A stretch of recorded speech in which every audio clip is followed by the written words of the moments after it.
If you have a fur baby at home like me, chances are you've wondered whether you should get pet insurance. For the first time, Consumer Reports has explored this question, and it rated major pet insurance providers. Consumer Reports found that most people are not that happy with their coverage. Of the 8 companies rated by Consumer Reports, 6 received mid-range overall satisfaction scores, and 2 bottomed out with unfavorable ratings. We are joined now by Consumer Reports Deputy Editor for Special Projects, Brian Vines. And sorry, Brian, most importantly, his dog, Logo. Good morning to you. I mean, you can't help it. This had to have inspired some of this. Absolutely. Logo has been with us for 2 years. We are a mixed house, so we have 1 dog and 1 cat. And we're a mixed house. We're a mixed I was like, where is he going with this? Yeah. This is going to be very interesting. I was wondering that too. Yeah. Your dog people are cat people. That's right. Yeah. Brian, I people. told you, this is something I just went through. I mean, give people some sense that don't know. How expensive can pet insurance get for people? Pet insurance, on average, we found that with the about 2,061 folks who were a part of our survey, the average price is about $47 a month that you're paying in. So Is that roughly, expensive? That doesn't seem That's so the average. So, like, we put it all together. So there are a plethora of choices. You can have catastrophic or wellness or dental. There are many plans that you can choose from. It's very a la carte in their selection. So about $600 a year that most people are paying on average. But when you look at the return on investment, the average claim for the last 12 months for most of those folks was about $387. So you pay in just under $6 and you submit a claim for about $387. Yeah. But you know, it's a very care can be individualized very thing. expensive. I remember I used to have to Absolutely. drive a dog. I had an English Mastiff to come and get chemo treatments from Connecticut to here. It was very, very costly. We had no insurance. Right. But at that moment, you're so desperate, you'll pay whatever it costs. Do you think that pet insurance, generally speaking, is worth it?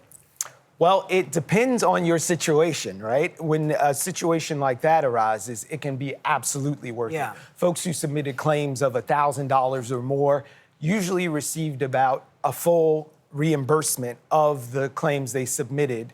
And those folks definitely get their money's worth. But if you're in that $387 camp, you're not really breaking even. So the more complicated the treatments, the more likely your dog is to need really intensive intervention.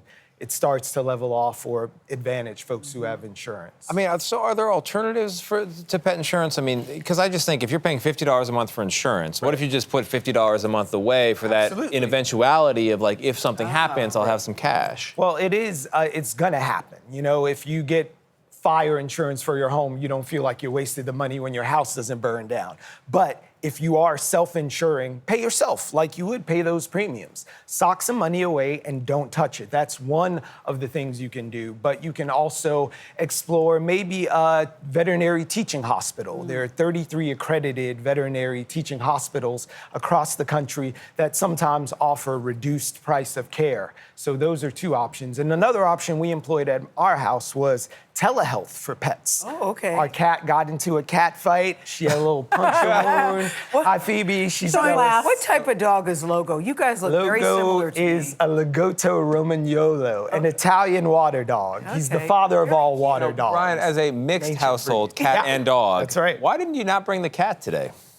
She doesn't wake up before 10. Okay. It's a cat. Sorry. It's a cat thing. She watches CBS Mornings on the recorder. Brian, She real doesn't quickly, get is there live. one last great piece of advice in looking at pet insurance that people should consider? It really is about whether you're looking for a return on investment versus peace of mind.